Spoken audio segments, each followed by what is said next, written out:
there you have it.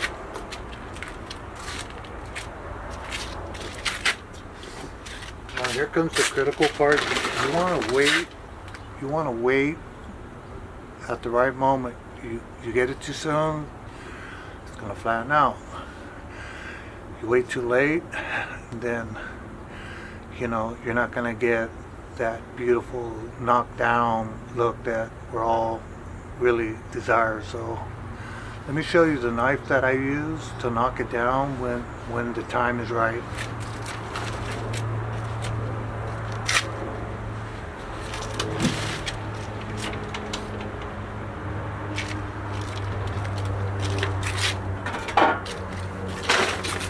This is the guy I use. This is a beautiful tool right here. It's much lighter and it floats across the texture better. This is the one I never use, and I'll tell you the reason why. Because of the weight, when you go to knock it down, you run into the problem that you're going to flatten out. And flattening out on a knockdown texture is just bad. So to minimize the risk of flattening out, I use this guy. But if you look at it from the front, you can see there's a slight curve going this way. You don't want to knock it down this way. Knock it down this way and pull it.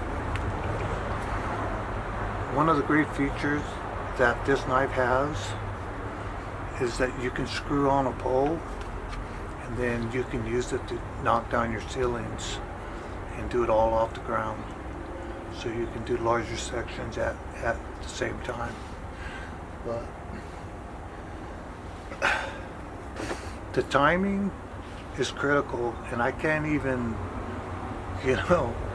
tell you there's no real way to do on time, because conditions gonna vary. If it's really dry or if it's really humid, it's gonna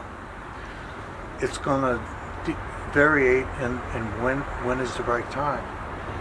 What I like to do is I look at it, and if I see the edges are still wet but everything on the bottom part of it looks like it's starting to freeze up, then to me that's when I knock it down. I'm going to get real close on it so you can see what it looks like before it gets knocked down.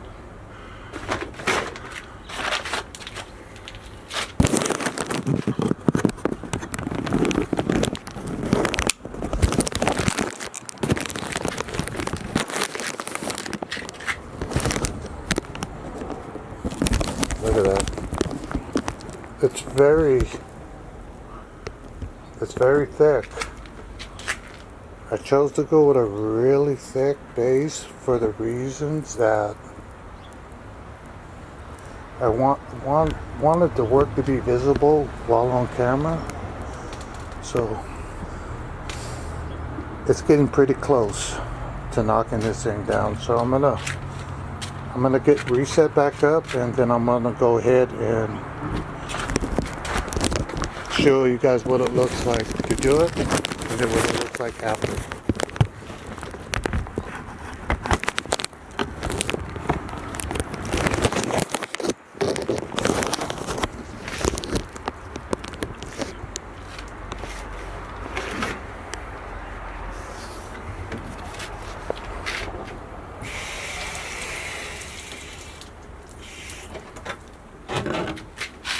I also like to wet it just so it slips and slides.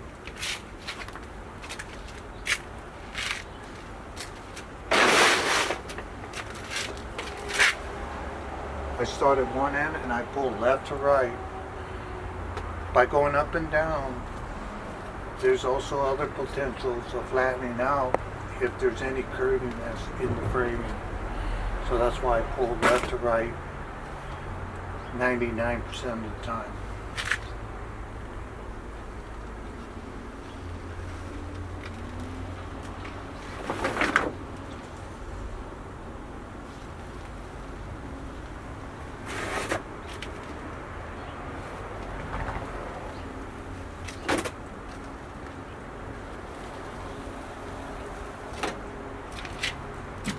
there you have it. That's a knockdown right there. Now let me get right back up close on it so you can see the way it turned out. This roller sponge method is really effective, especially if you're going to do a really thick knockdown.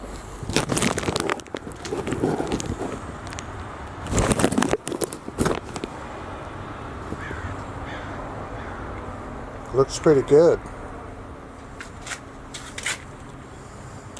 So even though this is just a really small piece of board, the concept is the same all the way through, whether you're doing a whole home or you're patching it in.